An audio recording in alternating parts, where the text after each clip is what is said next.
Bit of a bonus disassembly here. I didn't film it, but I took the shift linkage out because I was concerned that maybe the contamination might not have been here, although that seal definitely seemed to fail because it's obviously leaking out.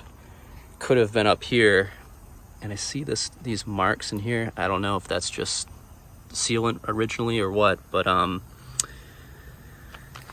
took this out and it was really easy, just the 6 bolts on the shift cover, and it comes right off.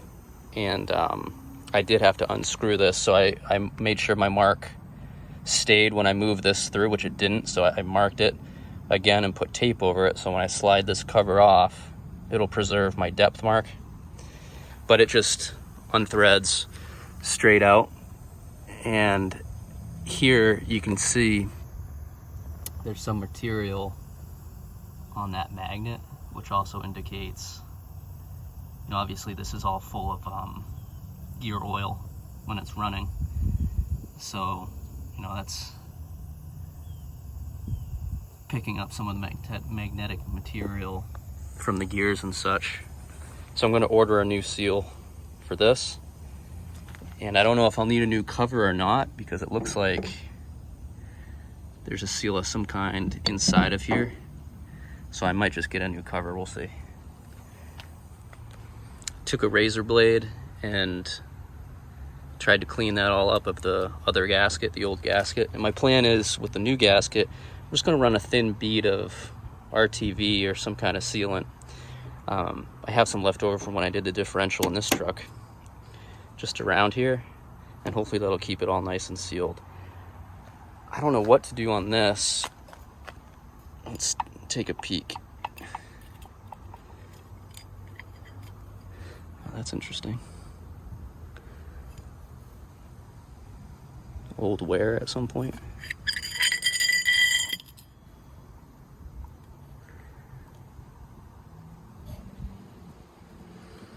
I'm gonna have to do some research on how that comes off. Try to give it a little pry here.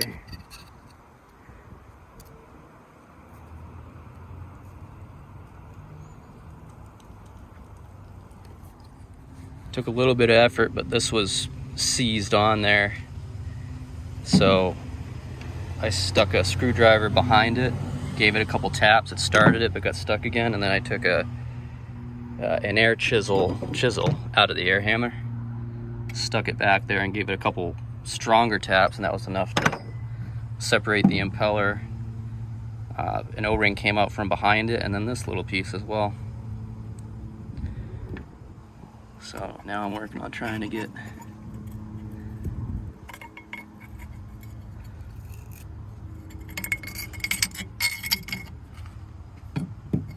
that off.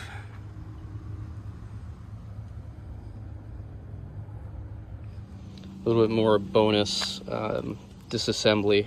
I was able to take the 4 bolts underneath the water housing off, and that's the bearings for the shaft itself. And unfortunately I got metal in my hand that is up inside the bearings.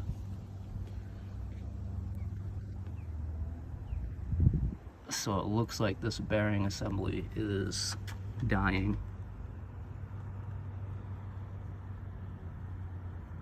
Does that just come out? I'm gonna have to research some more.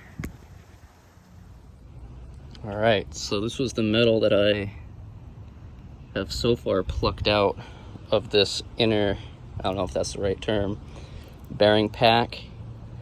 And you can see on some of the bearings that the material is worn away, and there's metal inside of the rollers. So there's no question that this bearing is toast, and this bearing sat like that on this bearing pack. Now I'm gonna pick that little piece of metal off here, do a little more research, but I think this is as far as I'm willing to go. and see if I can't order some new seals both here and there,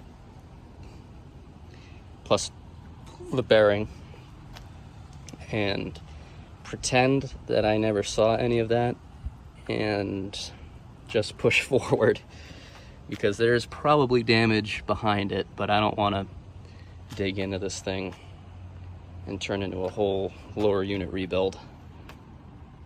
So let's see what happens. Doing battle with this oil seal now. I'm trying to, as delicately as I can, get this oil seal out, but it is fighting me, as you can see. So my next move is going to use the air chisel from this side and try to pump it out around the corners, where this is just simply, you know, exploding the end and it's sliding right through. I'm going to have to probably replace these bearings, but I'll see if I can punch them out from the other side once I get that seal out.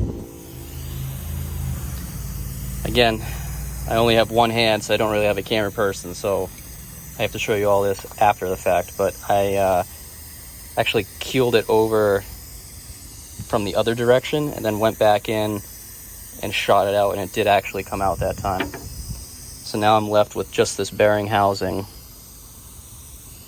and these bearings, which are likely shot, and I'm guessing that they, in fact, I did see some metal in it before I started beating on all this, and I suspect that this bearing is pressed in from this side rather than all the way from here. So I'm gonna see if I can't press it out with a big socket.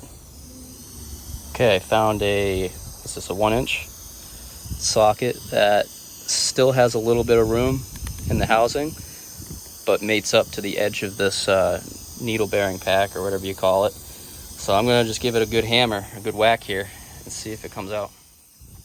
Okay, it seems to have worked.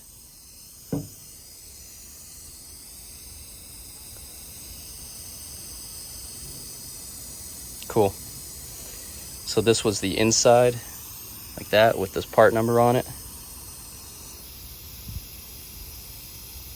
And then this side faced the back end of the seal. So when I go to, if I can get that bearing, a new bearing, I'm going to press it in from this side. I'm going to try to get a new O-ring for this too.